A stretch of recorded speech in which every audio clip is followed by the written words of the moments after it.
I want to make it clear, I didn't want to do today's show like this.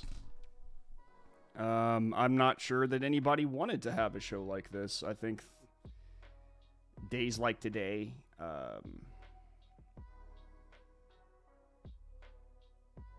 it's hard to describe. I don't want to describe it, for one, as a tragedy. Because let's make one thing clear. This was an atrocity. And I think there's a very big difference between a tragedy and an atrocity. This was done by a sick individual with evil intent.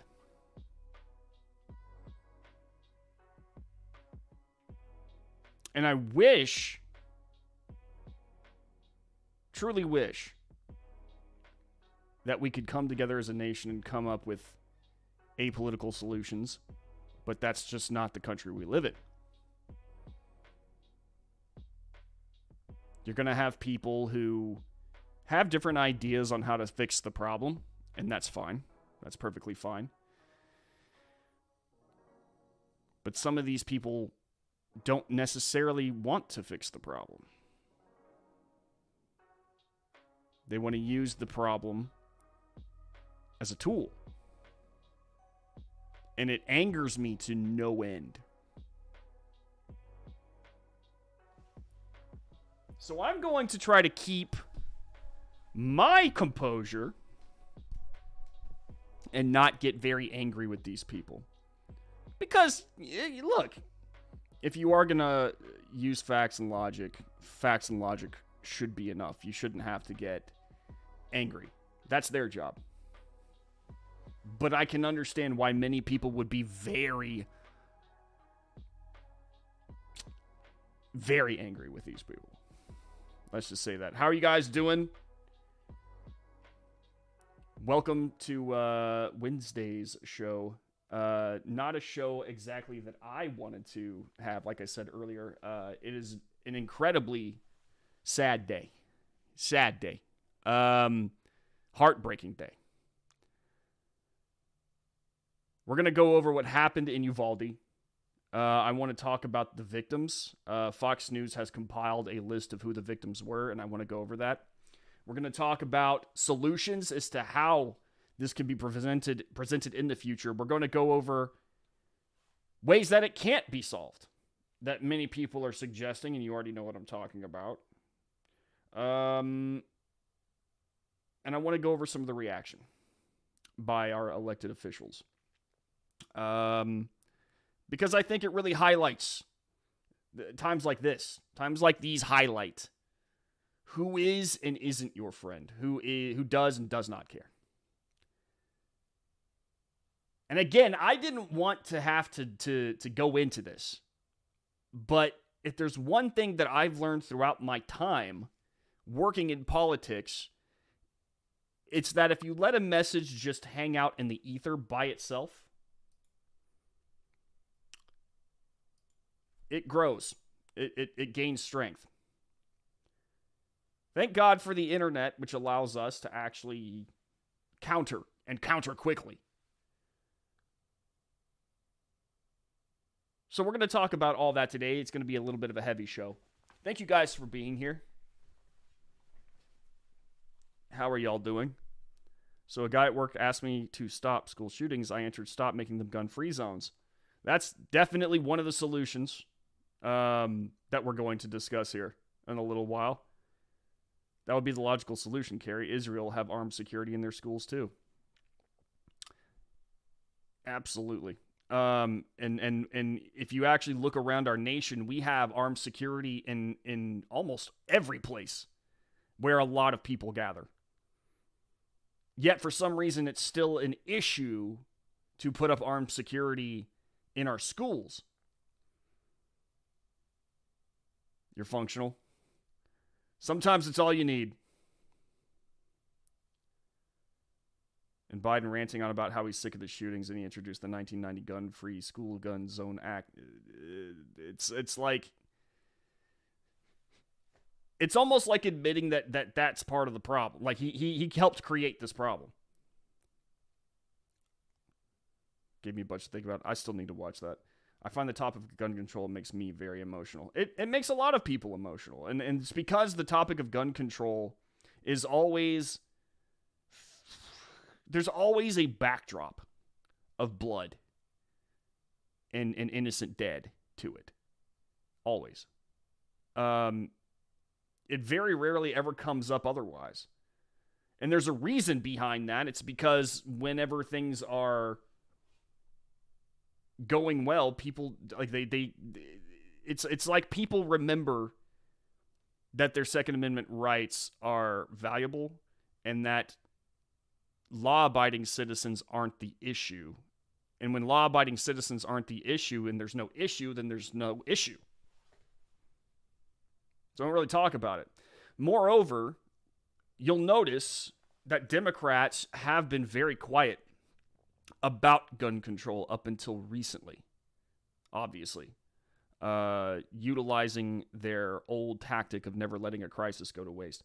The reason that they were so quiet about it, though, when they used to be able, they were out front and front of crowds. Yeah, hell yeah, we're going to take your AR-15, your AK-47, After the Black Lives Matter riots, the Pulse nightclub shooting, various instances where gunmen had gone into areas, or not just gunmen, but I mean, like, anytime an area or a group felt that they were in danger, that group went out and purchased a gun. And after the Black Lives Matter riots, more people from groups that typically don't purchase guns in areas that don't purchase guns went out and purchased guns. And they became fans of the Second Amendment.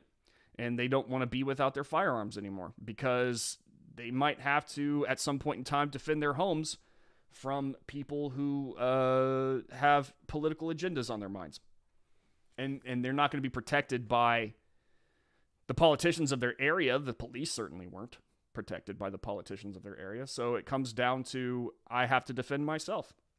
People learned the value. And because of that, many Democrats decided to back off. And they did not really speak too much about gun control. But once this happens, of course, naturally, they use this as an opportunity to push legislation. We're going to get to that in a minute. But first, I want to go over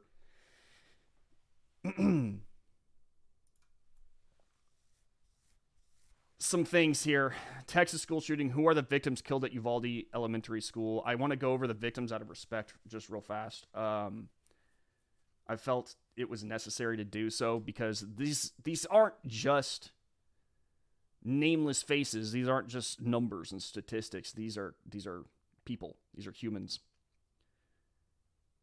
And I felt it respectful to go over it and make sure that we understand that everything that we're about to talk about, these people are the backdrop to it. These people. Highlight on the term, emphasis on the word people.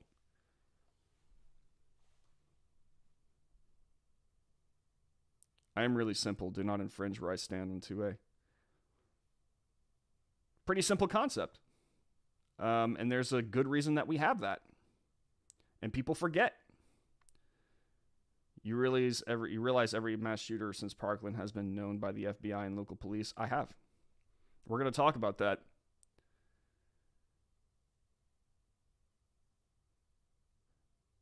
When you take away something from the citizenry or curtail their ability to use it, you only hamper the people who are going to use it legally in the first place. This applies to every object. Absolutely. Every object. You cannot punish the law-abiding for what the criminal does. Period. It doesn't work out. When will they take all the guns from the gangs in Chicago, Detroit, LA, etc.? Ain't happening. Also, since the advent of 3D printing, you can make a gun. Good morning, Becca. Hello, Susie. Kerplooey. I hate it when the internet goes kerplooey. That's the worst. Let's go ahead and dive in here. In the hours after a lone gunman killed 19 children and 2 adults at a Texas elementary school on Tuesday, the victims have been begun to be identified. This is at Fox News, by the way. But do go to redstate.com. A lot of what I'm going to be talking about today is going to be at redstate.com. That way you can follow along. While some families made desperate pleas online to help find their missing children, other families mourned the loss of loved ones following the massacre at Robb Elementary School in the town of Uvalde, a 7-square-mile community located about 85 miles west of San Antonio. Some names of those killed began to emerge by nightfall on Tuesday, many accompanied by photos of smiling children. I just kind of want to go over the names. You can see their pictures here. Eva Morales, 4th grade teacher, 44. Oh God. I apologize if I get these names wrong. Uzziah Garcia, 8 years old. Xavier Lopez, 10 years old. Emery Joe Garza, 10 years old.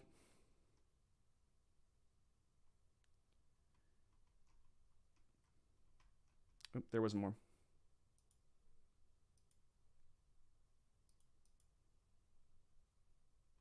Excuse me for just a second. I'm going to have to pull it up.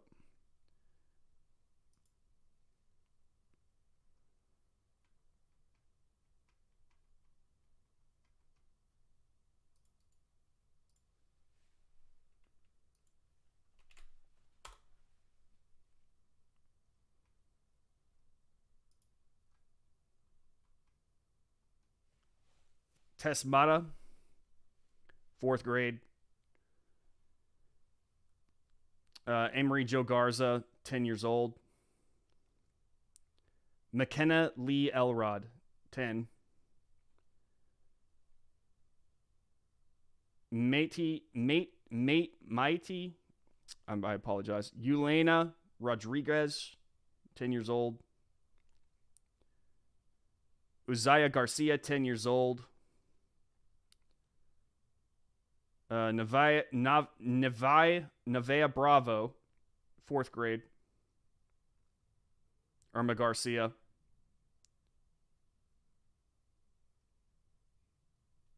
Amory Garza, 10 years old. Jose Flores, 10 years old. Elijah Cruz Torres, 10. Ellie Garcia. Miranda Mathis, 11. Cousins Jace Carmelo Luevanos, 10. And Jayla Nicole Seguero, 11. Alithia Ramirez, 10. Rogelio Torres, 10. And I'm sure that's not the last of it. These were the kids that, and the teachers that had been shot. More information as it comes out, obviously. But keep these families in your prayers. We can only hope that they're at peace now. Very sad. Very sad day. Very sad when stuff like this happens. Yesterday was very tough. Was a child who tried to call 911. Oh. In every single one of these situations, there's always that hero student. You notice that? God bless them. The moment it happened, a lot of stuff started to occur.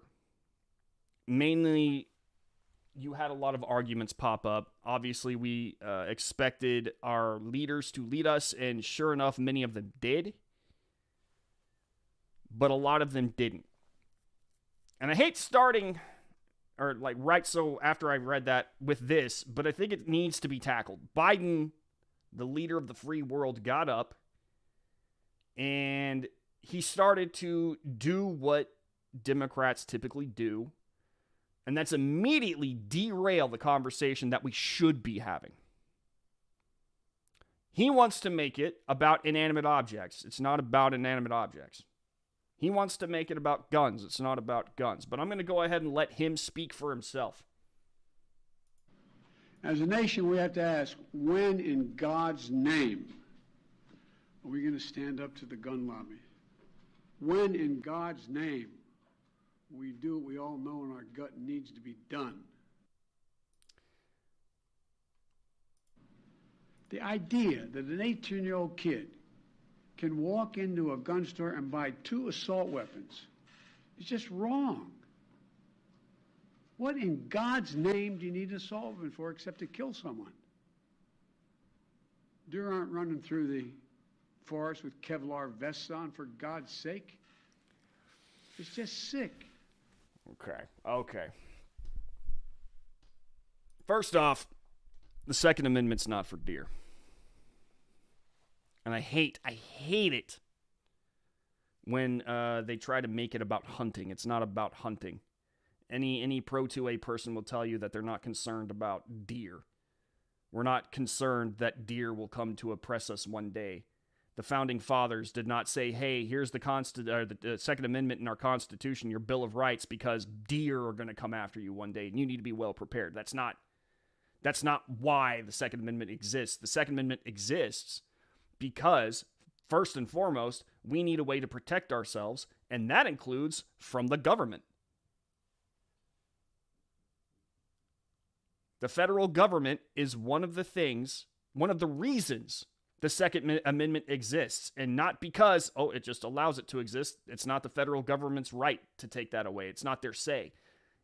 The federal government is the reason it exists, because one day the federal government, as the Founding Fathers knew would happen, would get too powerful, would get a little big for its britches, and the citizenry needed a way to not just defend itself from the government, but if need be, bring that government down and replace it. You look back, and the Founding Fathers were right. Even from the 1980s, 1970s, look at our government now compared to our government then. While we have all had, our government has had peaks and valleys as to how authoritarian it has become, there are more rules on the books than there ever were. More confines to the American in terms of what he can and can't do. Government only knows how to grow and get in a man's way. That's what it's for. And at some point in time, that government is going to get too big, and the time will come when the people will need to be able to do something about it. Now, hopefully, we don't get to that point in the near future or anything like that. God forbid. God forbid, and hopefully at some point in time there's some sort of revolution in American thought where we send people who want to limit government to Washington D.C., and they start to work on dismantling a lot of what the government has become. I really hope that happens. I hope that happens. But that's why 2A exists. It's not a hunting amendment. It is a self-defense amendment. Secondly, I'm not exactly sure what Biden thinks he's going to accomplish here with this speech. Why is he attempting to say, hey, we need to stop people from buying these guns? I don't disagree necessarily. I think that there should be more rules in place, more precautions in place. An 18-year-old kid with a history of mental illness against and a history of violence against the self or others should be really hardcore looked into. And it should be very difficult for him to buy a gun.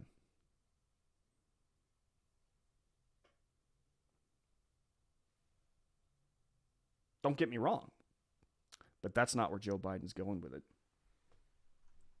And moreover, I am absolutely disgusted that we have this thing happening right now, and that's his response. He doesn't wait.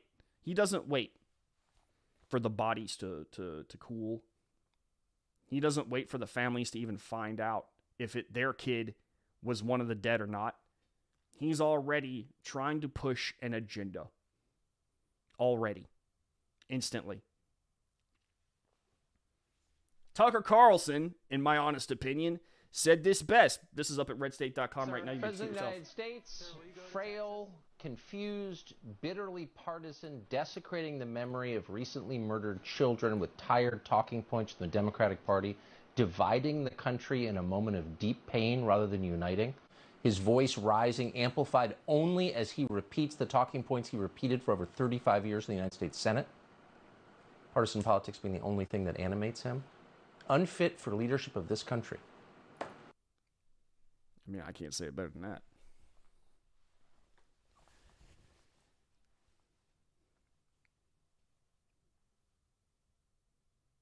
Isn't part of the problem that the shooter was probably going off their gut rather than their brain to say, these people didn't do anything to me?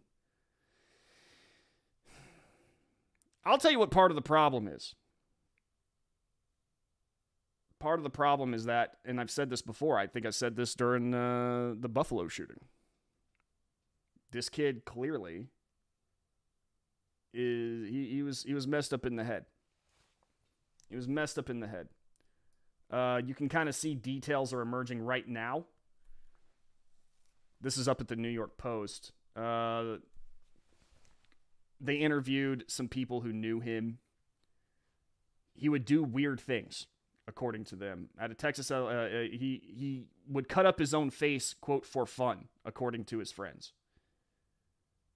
I don't want to say his name, but according to one of his friends, they had been close, playing video games and basketball regularly until his friend's behavior began to, quote, deteriorate.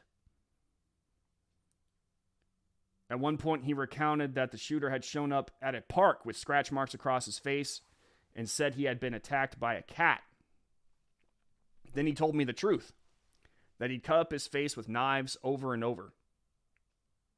I was like, you're crazy, bro. Why would you do that? To which the shooter responded, for fun. So if this friend is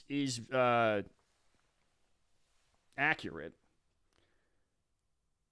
these two used to be friends, and he was more or less, I wouldn't say he probably wasn't normal, but he was at a point where there was probably someone in there that could be reasoned with and talked to, and apparently something happened to him over the course of a long time that caused him to deteriorate into what we see now. Tucker nails it. Yeah, not much else you can say about that.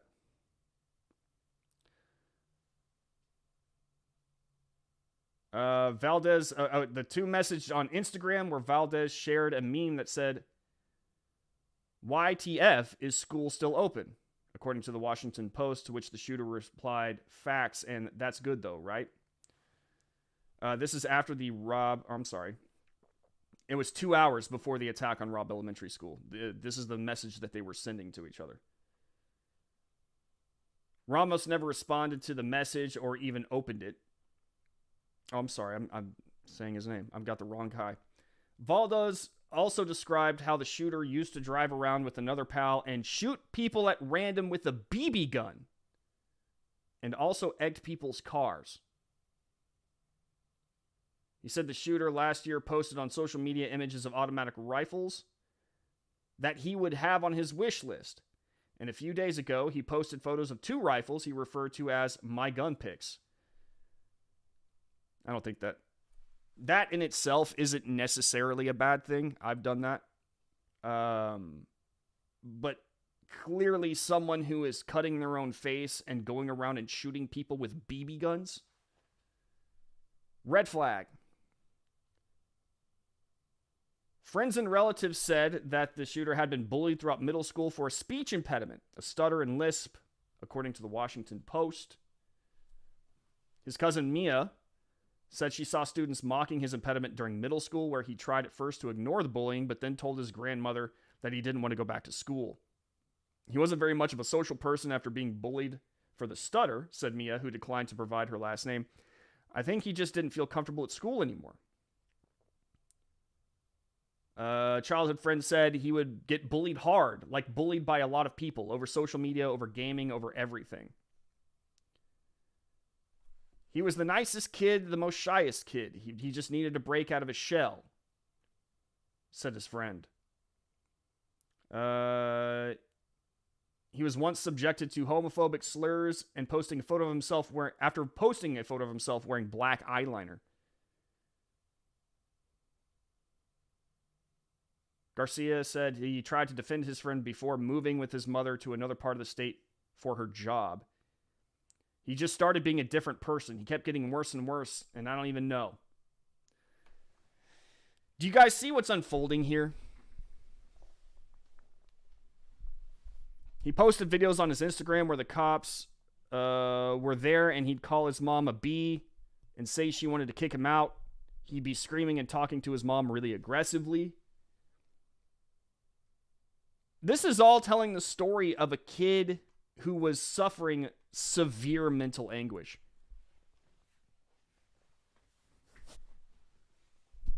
That should be one of the primary things that we're talking about. Why? Because it connects almost all the mass shooters. They are under severe mental anguish. I'm not trying to say we need to feel sorry for the guy. That's not what I'm trying to say. But there's clearly a pattern here.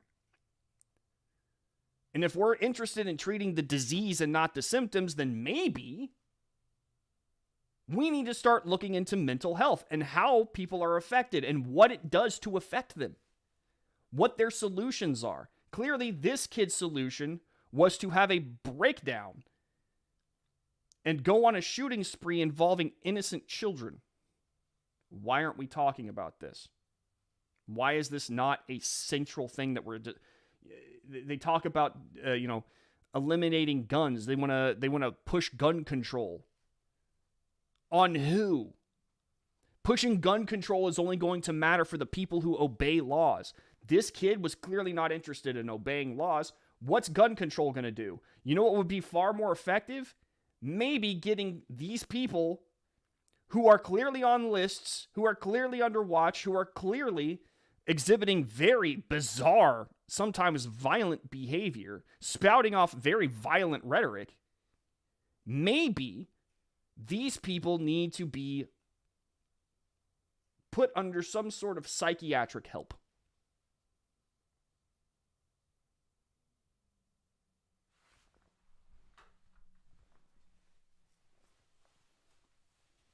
Right now, if you're sitting there talking about, hey, we need to ban guns, which we can't do, by the way, and I'm going to discuss here now, or here in a minute.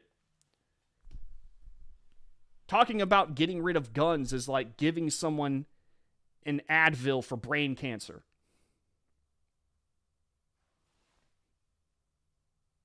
It doesn't begin to help the problem at all. That's not a solution.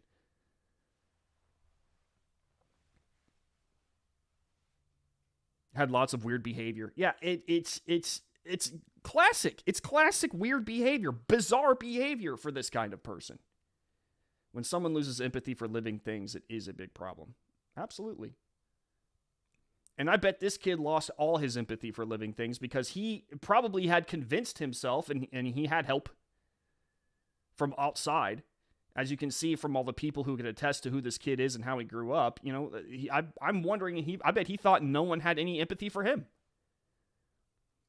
And he lashed out. Again, I'm not suggesting that we feel sorry for this kid, but I think at this point we can recognize the symptoms, we can recognize the causes. There's a common theme here. Just get rid of the gun-free zones. Some people are just unstable, unpredictable, and dangerous, and schools have to be ready for crazy people in these times. 100% accurate. Am true.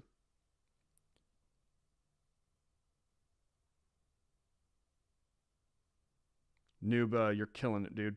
You're killing it with these things. I love the PSAs there. He would have used a knife if he didn't have a gun. Exactly, gun control wouldn't have fixed this. Nope. Mental health is a joke for high school. I think I talked to a school counselor maybe twice in 2 years. I think mental health is a joke overall right now, given I think our nation is getting better about it. I do. But I still think that there's some sort of rejection from mental health when it comes to extreme cases like this. Because you hear like there's therapy addiction out there, people there's highlights, days for mental health awareness and all that stuff, and I'm appreciative of that, but I think that there are a lot of people in our society who get mental health and are applauded for it because they're treating something like anxiety or feelings of depression for sure. But more nuanced stuff. Not like this kid. It's very first world stuff that we're getting our mental health treated for. And I think that when it comes to people like this kid, it's not, people are just willing to go like, oh, what a freak. What a freak. Lock him up. We need to be able to better diagnose and understand this kind of mentality so that we can see it in the future. Again, treat the disease, not the symptom. And I think especially, and I've said this before, when it comes to mental health for men, we're almost told that if we get mental health or some sort of therapy or something like that, we're weaker. We're shown to be weaker. And I think that there is an aversion for men to seek mental health help. And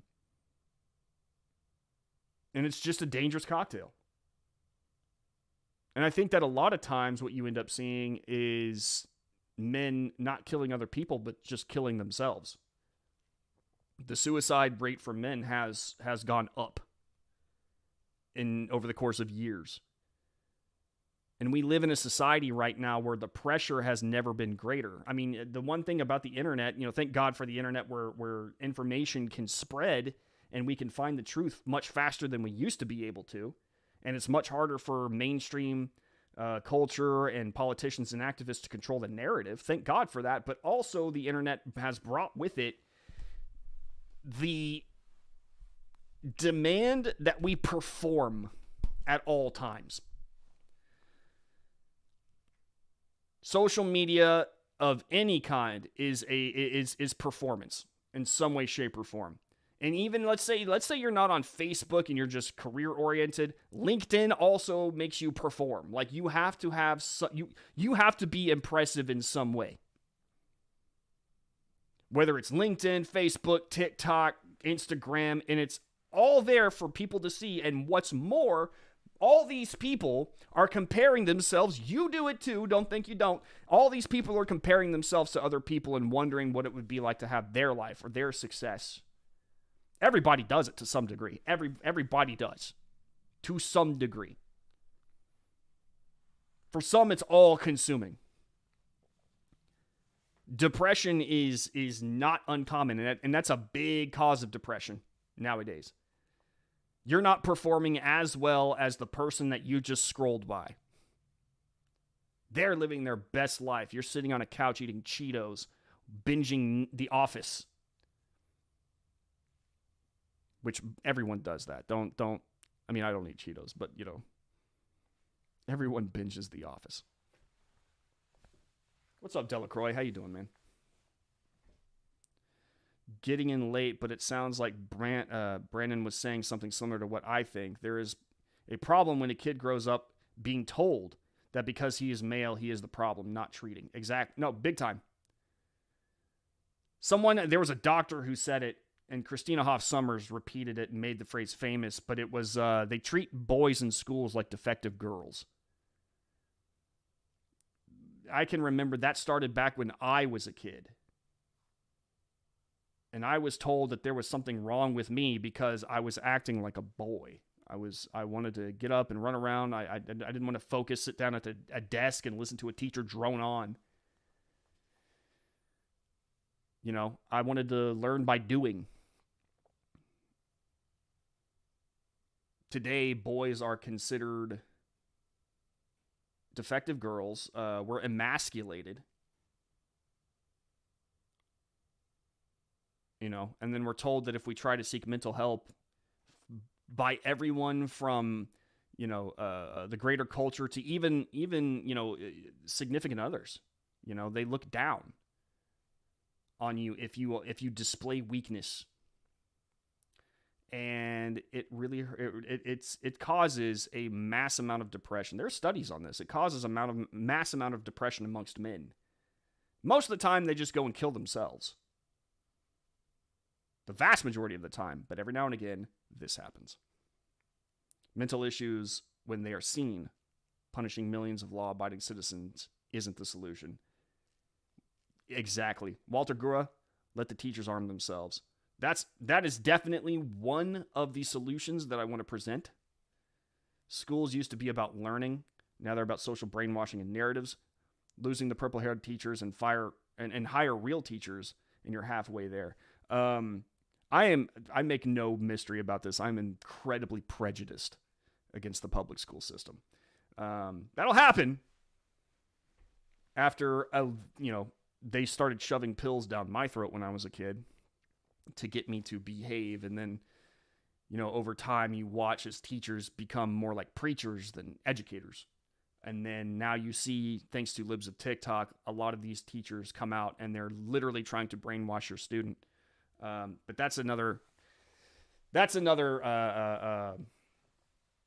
stream. That's another stream. But I do 100% agree with you. I think that one of the solutions is definitely train and arm teachers. Because the fact is that an armed society is a polite one. And on top of that, you'll notice, and the Buffalo shooter said the exact same thing. One of the reasons that he chose the place that he wanted to go to was because he knew that there wouldn't be anyone there to contest him. And if there were, at best, they have 10 rounds in their guns. He made a plan. Another mentally ill person who went out and shot a bunch of people. But he knew that I think it was yesterday someone was talking to Jesse Waters on Fox News, and they said that every shooter takes the path of least resistance. And that's absolutely true. Now imagine a school that has trained and armed teachers, LEO, not just one, but several, contingency plans, entrances and exits blocked off during school hours, used only in emergencies, really. Or at the beginning of the day. I can remember my high school, you could get into the building in the morning time and after school through any of these exits. But during school hours, those doors were locked down. You couldn't get through them. You could only go through the front exit. And there was a police officer at that exit.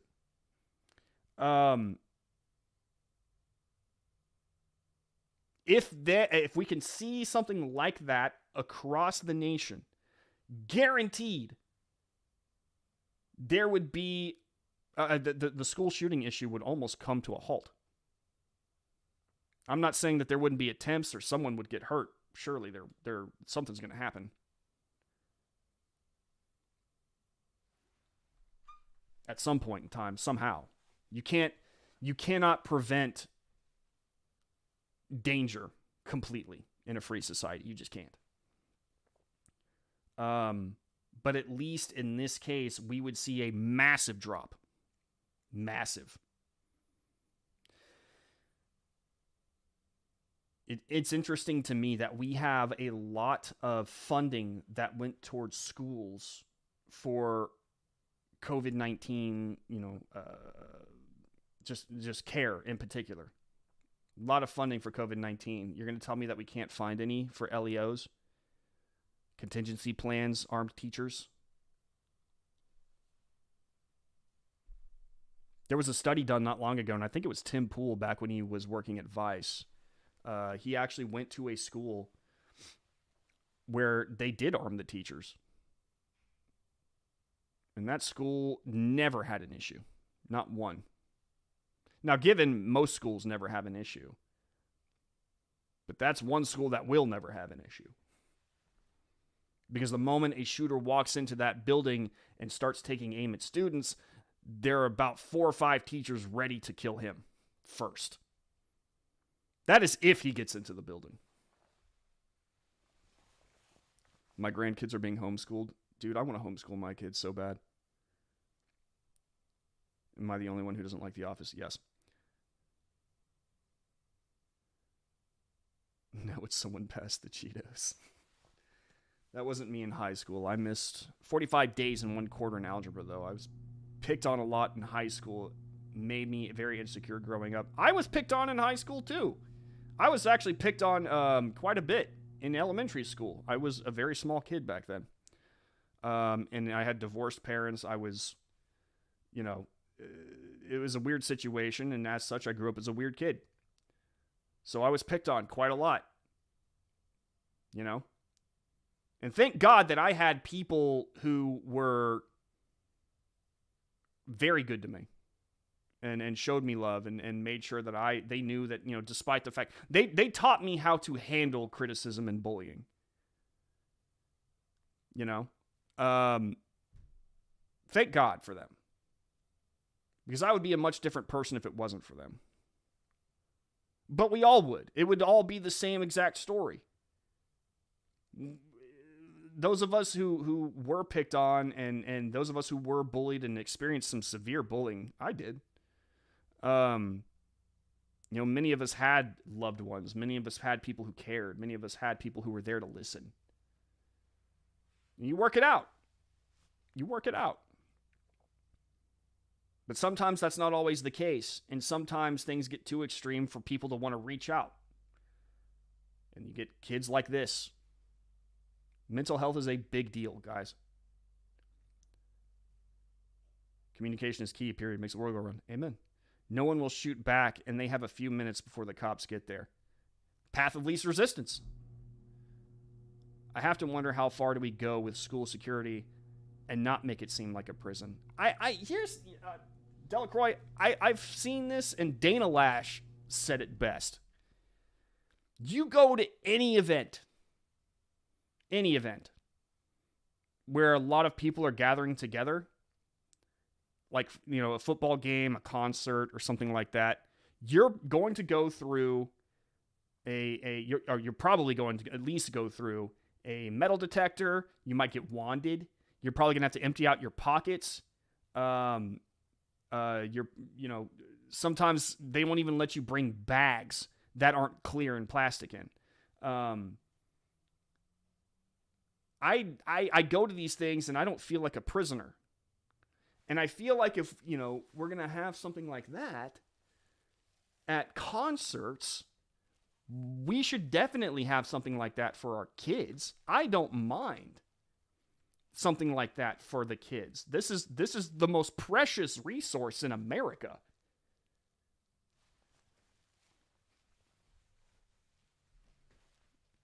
And if Sebastian can go see Dave Matthews Band after getting wanded, why, and it's not a big deal. It shouldn't be a big deal for kids to be safe in an area where, at the moment at least, options are limited in terms of self-defense.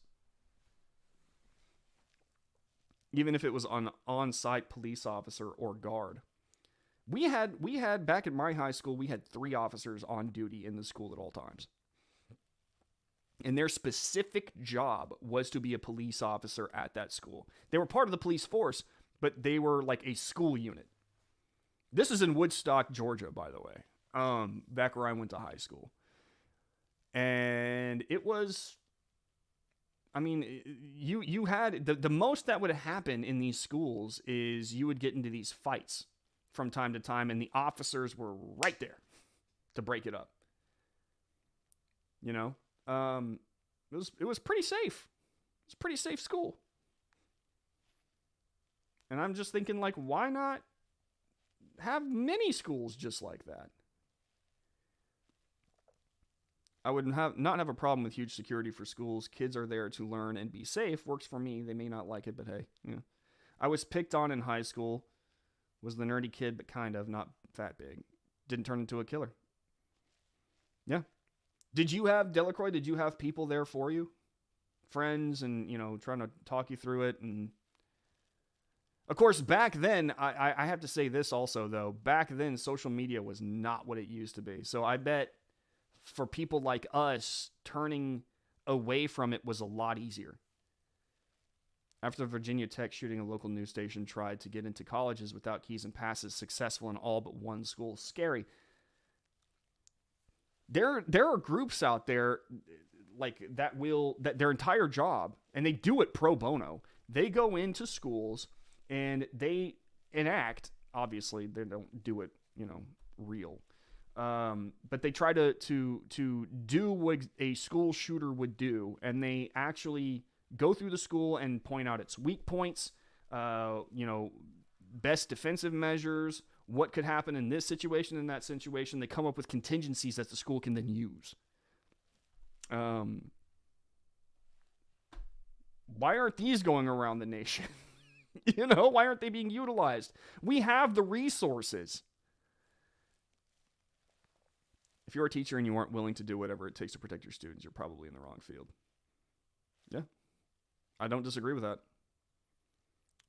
You are correct, Delacroix. I joined the Navy at 19 years old, made a big difference in my life, learned a lot, and grew up. Everyone needs that influence, that grounding influence, I was picked on starting in high school. I homeschooled my senior year as a result. Schools don't have solutions on that. I think for a long time, bullying wasn't it like the 90s that they came out and they really started to get serious about bullying? If I remember correctly. Like somewhere around like the 90s or like the late 90s, early aughts. They really started to get, because they started to see that like bullying was a big deal and it was really affecting people. Still, the worst mass murder in a school was done with gasoline. Oh, the Bath School disaster of 1927.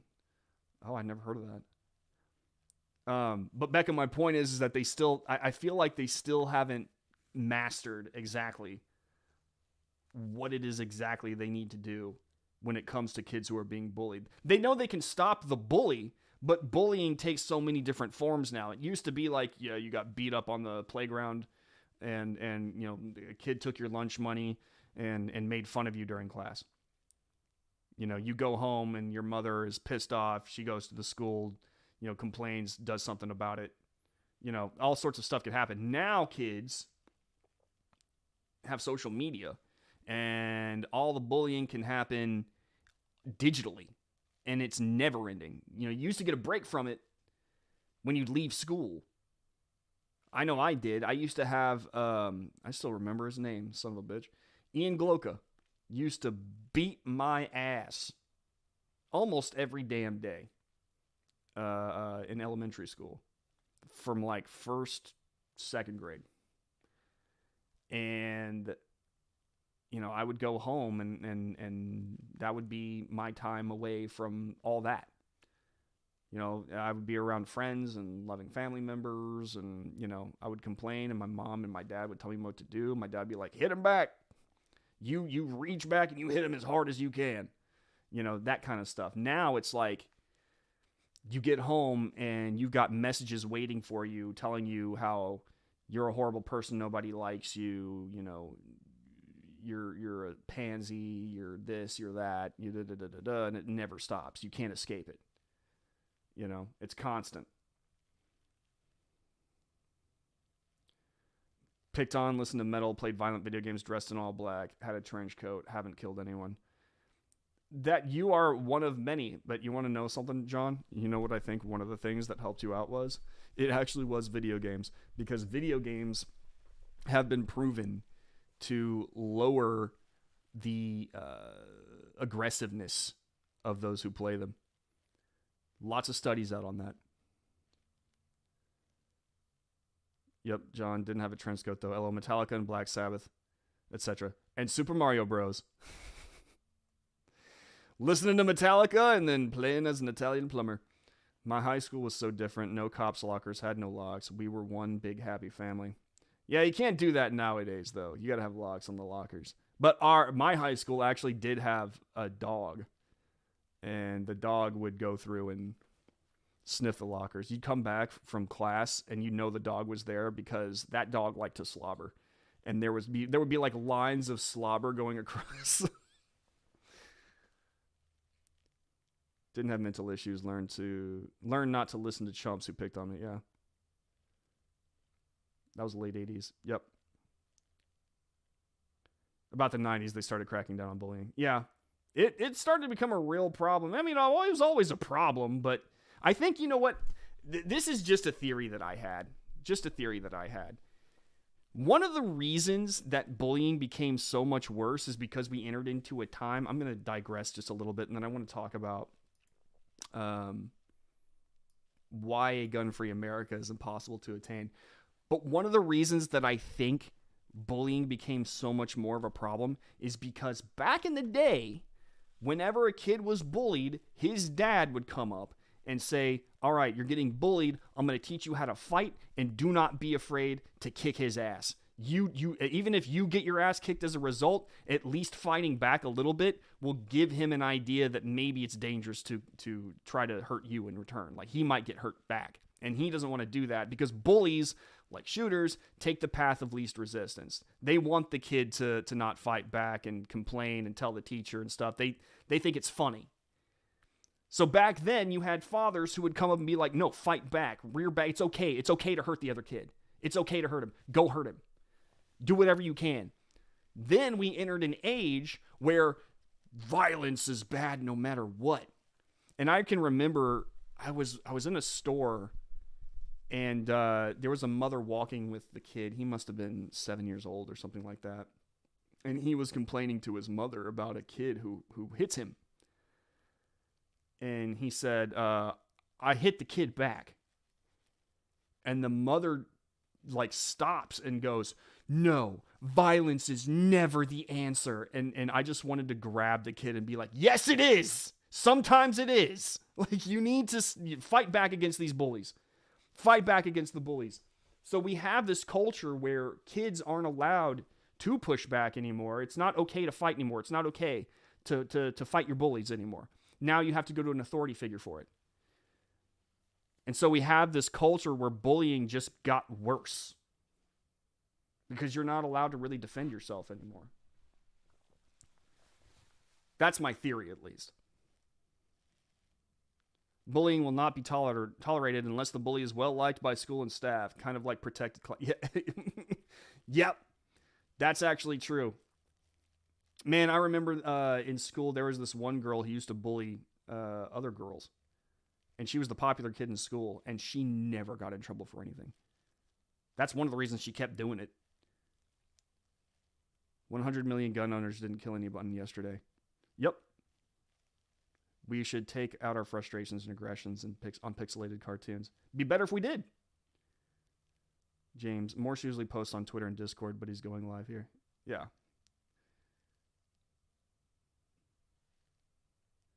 At my high school, it wasn't a problem if you brought a gun to school in your car as long as they went to the office and told them, I forgot my rifle was in my trunk. An assistant principal would go. My dad and my uncle used to keep their shotguns in the back window of their truck. It was never a problem. Somewhere our culture shifted. And I've got a lot of theories as to why. All to erase manhood, for one. That's actually, it's funny, Walter, because you landed on one of the reasons that I think really, things started really going south. We devalued masculinity so badly. Devalued it to a point where it's almost evil to have it. And I think that's one of the reasons. With your car, get the firearm secure in the office, and after school, walk back to your car and give it back. No problems, no punishment. I think it was it Mike Rowe? Mike Rowe, back when he was in school, he told a story about a friend of his who had brought a gun to school, a rifle, an old, I think it was like an M1 Garand or something like that. Walked in with it, and nobody batted an eye. And they were stopped in the hall by the vice principal, if I remember correctly. And the vice principal goes, "Hey, is that an M1 Garand?" Kid was like, "Yeah." He's like, "Can I see it?" And it was like cool, Somewhere our culture shifted. Come on, nobody saw the fight scene in The Christmas Story. Thank you, Delacroix. You know what's funny? Whenever I think about that, I think about that scene. I always do. That scene where the kid who got bullied just unleashed on the bully. So it is not okay to fight physically, so kids, being kids, came up with a different way. Kids are inventive that way. Yeah. Oh, yeah. Children are cruel. That is the fact. The children can be cruel. And sometimes the only thing that they recognize is when it comes to a bully is fighting back. Sometimes the person who fights back is more respected afterwards and they're not bullied anymore. That's happened to me before, where I've actually fought back against bullies and they didn't. In fact, after that, I earned their respect and they never picked on me again. In fact, sometimes they were really nice to me. But that's I'm getting way off track here. There are so many things about bullying and mental illness and mental health that we could talk about. And bullying is just one aspect of it. Just one. So we need to look at mental health. We need to look at ways to secure our school. Here's the one thing that we don't need to do.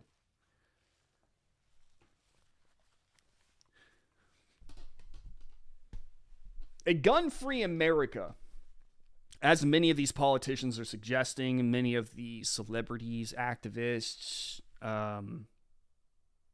even just to try to make certain guns illegal, is at this point an impossibility. Let's say that you do make them illegal, certain guns, like the AR-15 and the AK-47. Law enforcement, the federal government, state, local authorities do not have the manpower or the authority to go from house to house and search it to confiscate the guns. We in America also are not required to register our guns, so therefore, the government does not know how many guns the populace has or how many one individual might have. Because not every single background check that's performed by an FFL, they don't reveal how many guns were bought. Moreover, it does not keep track and cannot keep track of how many guns were sold from person to person.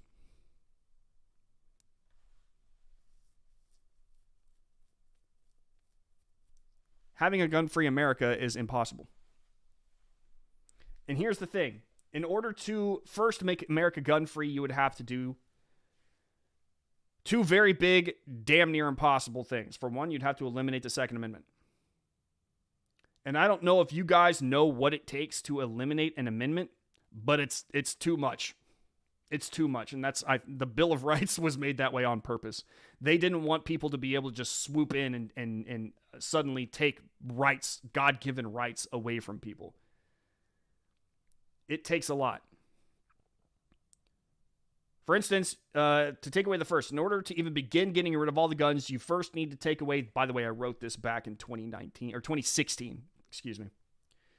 In order to even begin getting rid of all the guns, you first need to take away our right to have them. This, of course, means eliminating the Second Amendment, which is the primary goal of the left in the quest for a gun-free America. 2A reads, a well-regulated militia being necessary to the security of a free state, not from deer, by the way. Deer aren't coming for you. A free state. The right of the people to keep and bear arms shall not be infringed. But killing 2A isn't an easy task. You can't just get rid of it, but you can repeal it.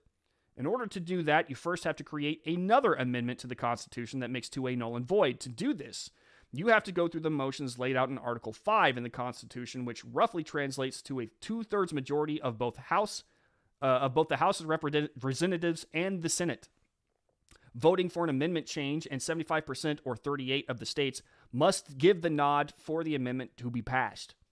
Right off the bat, you find yourself having some trouble. You need supermajorities that are consistently gridlocked on big issues.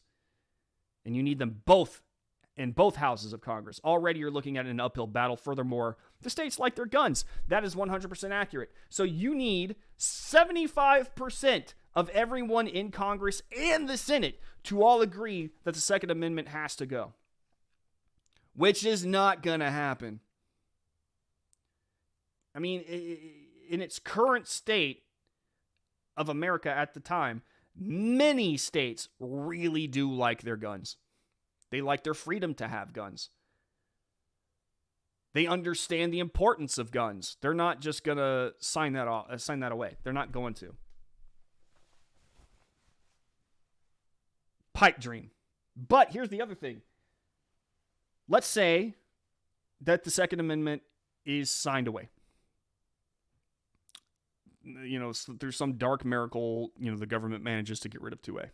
Let's say that happens. Now comes the task of going from house to house and eliminating all the guns. Because, again, I want to remind everyone, we're not required to register our guns here in America. The federal government doesn't really know how many are out there and who has them.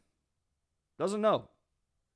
So if you were to eliminate guns from the United States, you would have to send law enforcement from door to door to raid and inspect and search houses to seize these firearms, which you can't do because of the Fourth Amendment. The Fourth Amendment protects us from unwarranted searches and seizures. So in order for the Second Amendment, the gun-free America to happen, they would have to issue a mass warrant for the entirety of the United States, which they can't do. So you would have to get rid of the Fourth Amendment, which allows the government to come into your home anytime it wants to, for any reason whatsoever, search and seize everything in your house.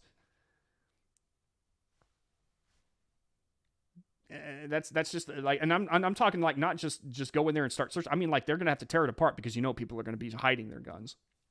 And by the way, I've had many different conversations with people throughout this nation about what they would do in an event where the government came for their guns, how they would hide them, and what they would do with them. Guaranteed, the government is not gonna find half of these guns. Ain't gonna happen. A gun-free America is an impossibility. Impossibility. Not gonna happen. I love the gun buybacks where a kid spent $20 at Home Depot, makes a dozen slam-fired guns, and then turns them in for $50. Clever. Good for him. Good for him. Get that money back where it belongs, in the pocket of a smart person. That would not be acceptable to me, Brandon, at all. Bad things would happen. Think of if the government tried that, a lot of bad things would happen. In regards to what, if you don't ask me? If you don't mind refreshing me. America should be a free gun country so even poor people can enjoy them. An armed society is a polite one.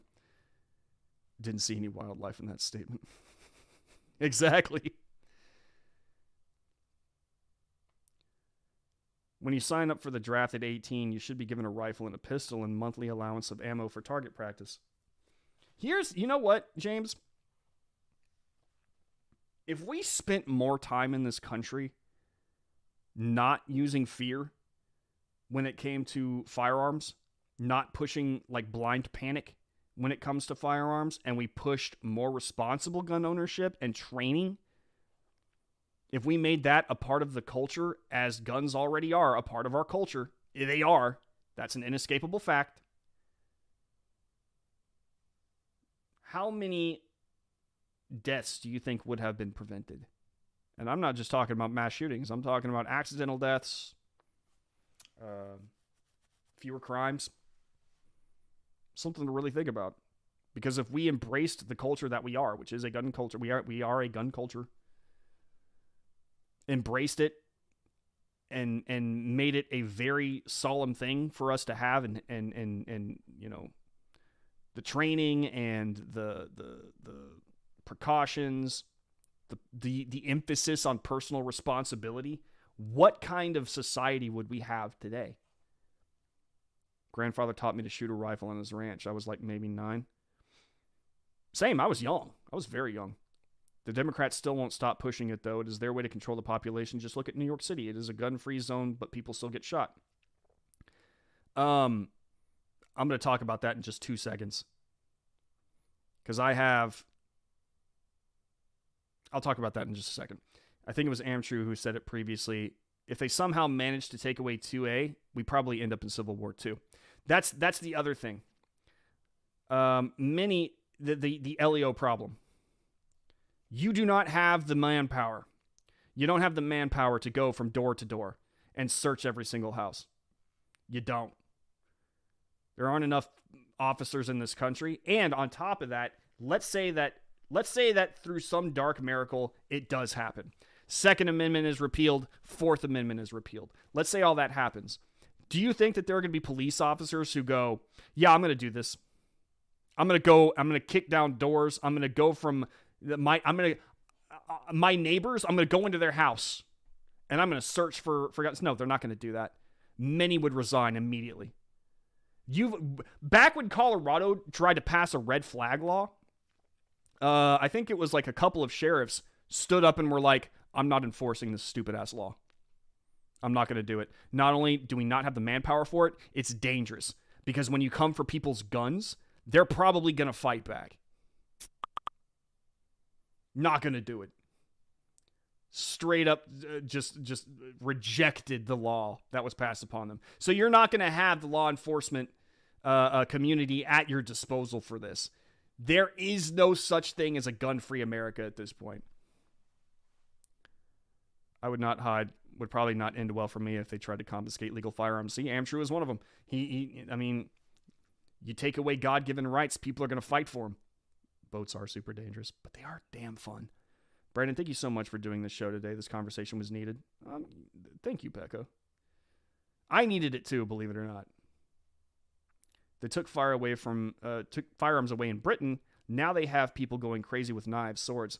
Yep, people who want to commit crimes are going to commit crimes. They're just going to. Like we do in the South, where you're given a BB gun to learn to aim, and then a 22 to go squirrel hunting, then a shotgun or deer rifle when you're James, that's exactly what happened with me. I started with a BB gun. I was handed a BB gun when I was a kid. And then, yeah, we went, they handed me a 22 and they said, go kill snakes in the tank. And we would kill the water moccasins. And then, yeah, I remember the day my dad handed me a shotgun because we were going dove hunting. And he made it very clear what, how responsible I needed to be. Later, Carrie. Thanks so much for stopping by.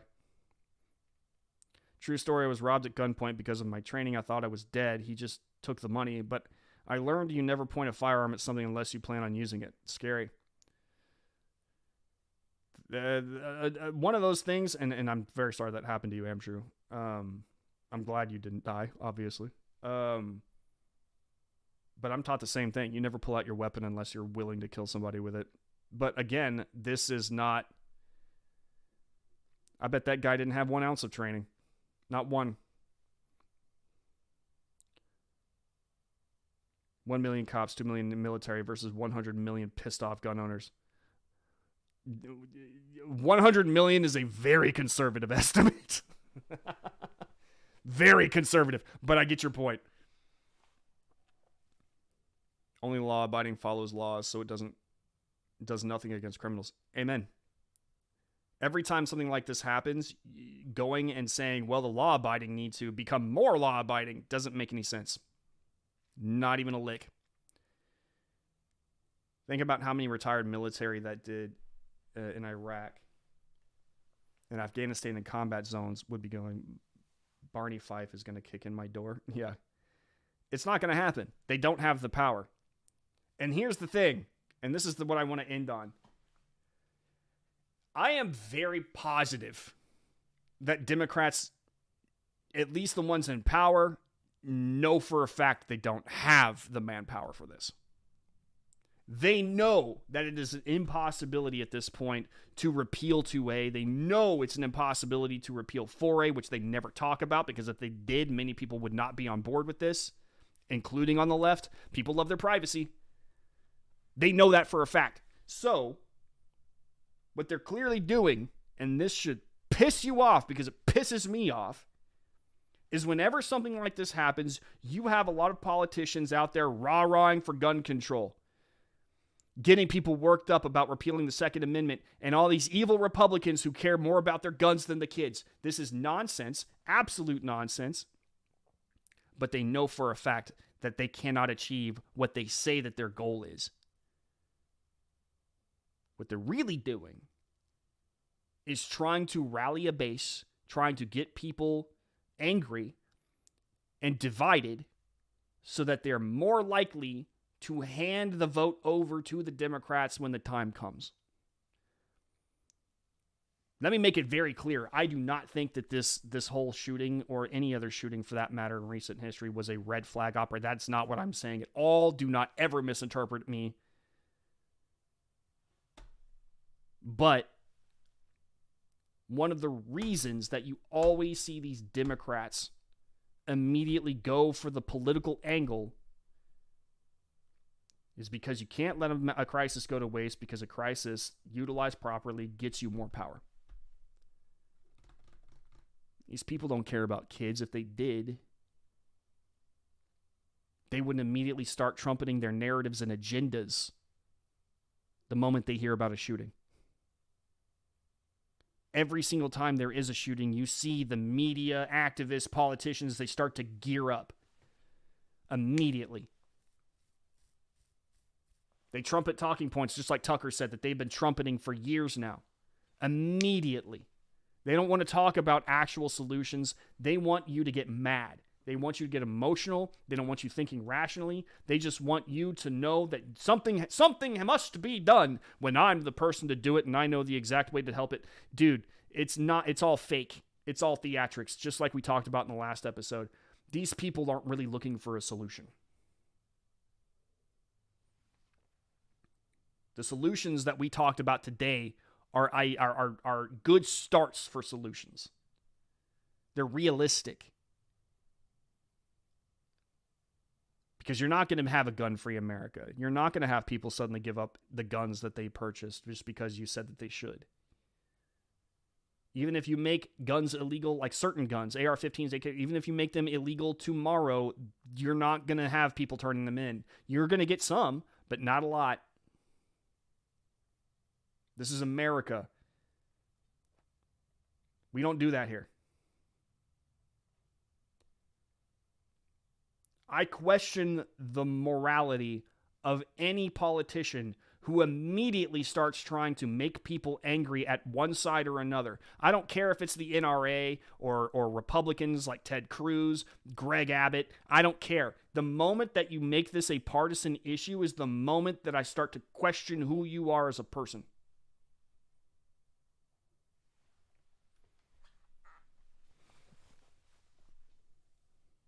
Makes me mad. It really does. Because these kids, innocent kids, died. And the amount of respect that was shown for them was next to nil.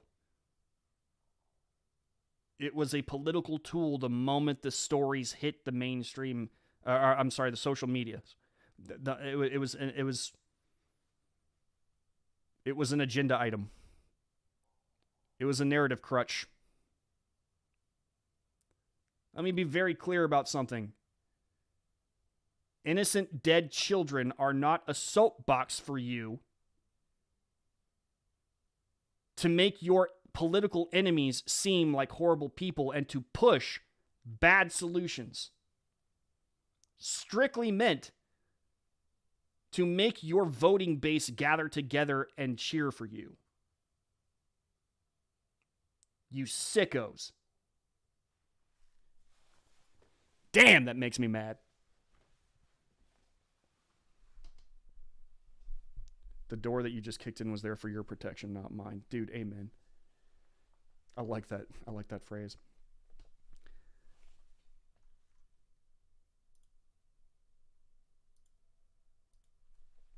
Making abortions illegal won't stop women from having them, but making guns illegal will. Liberal logic. The war on drugs.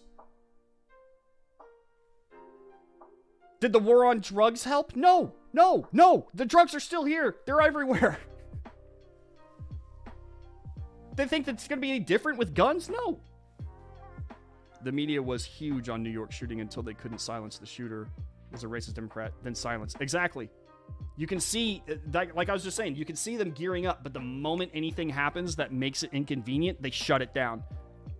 If they truly cared about the victims, they would focus on the victims and real solutions. But if the shooter, if the perpetrator of the mass killing in any way distances or doesn't fit, if it doesn't fit the approved identity, then suddenly the media, the activists, the politicians, it's dropped.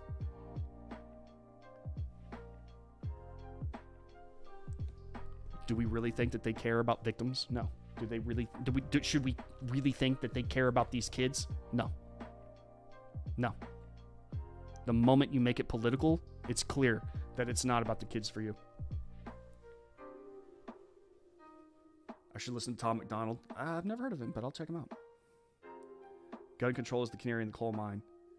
They don't trust me with guns. I can't trust them with theirs. Amen. Exactly. Time to GTA some frustration. I was playing Tarkov last night, and it is not working out for me, man. What war on drugs? You mean the money machine they created? Oh, God, yeah. So much money in the drug trade. If only we took the guns away from the people that didn't do this. Geniuses. Good God. Geniuses.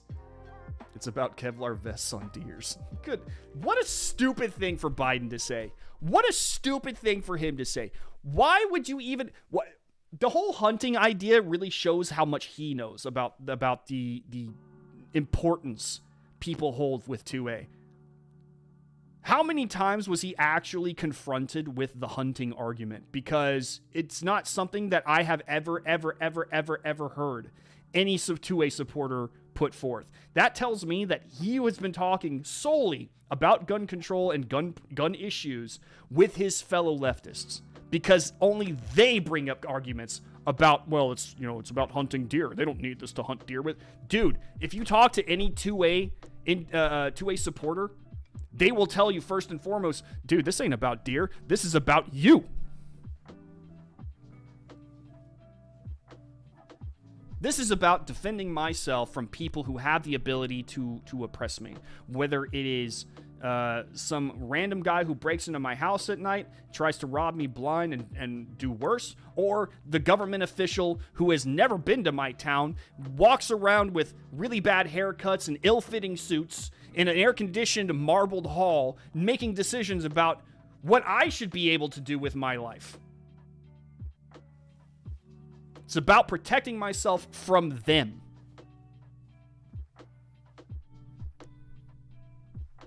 The Second Amendment says free society. Protecting a free society. Do y'all know any deer who are trying to oppress you? No, because it's not about deer. The founding fathers didn't make it about deer. They didn't have visions of deer walking down the street with guns of their own, telling people that now they're in charge. That's not what happened. The founding fathers had just gotten done dealing with an oppressive government and knew that at some point in time, ours would get out of control too. It was going to act up. And they said, hey, here's the Second Amendment. Here's your guns. Because if and when that day comes, you're going to need them.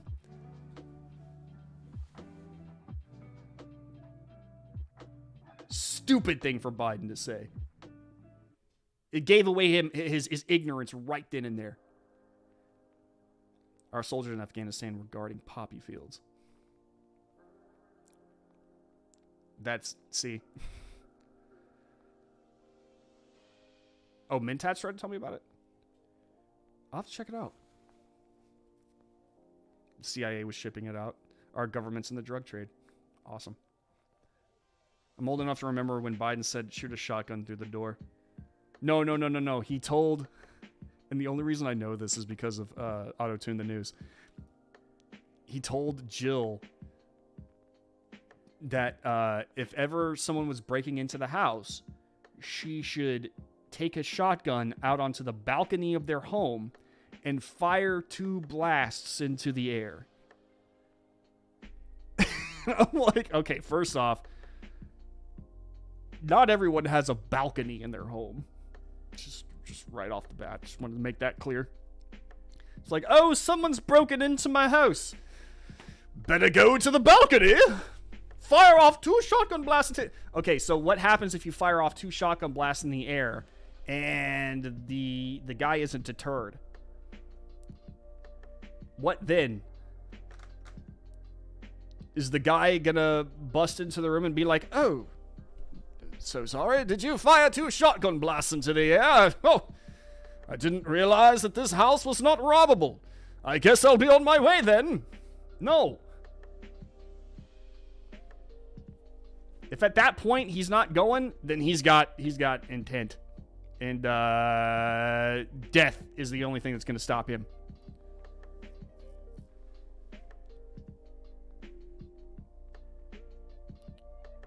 The founding fathers weren't concerned with specific types of weapons. They were concerned with specific types of governments. Well put, Walter.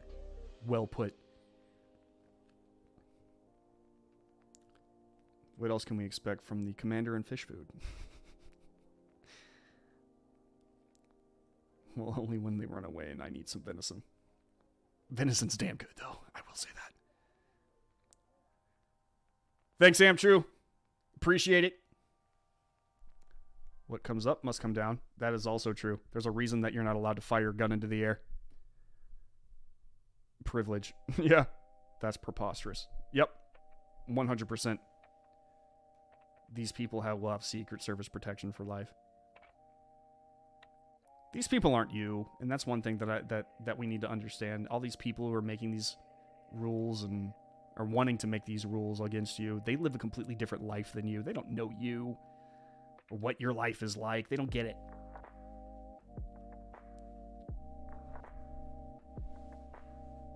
Your neighbor's gonna love it when the slugs land. Dude, exactly.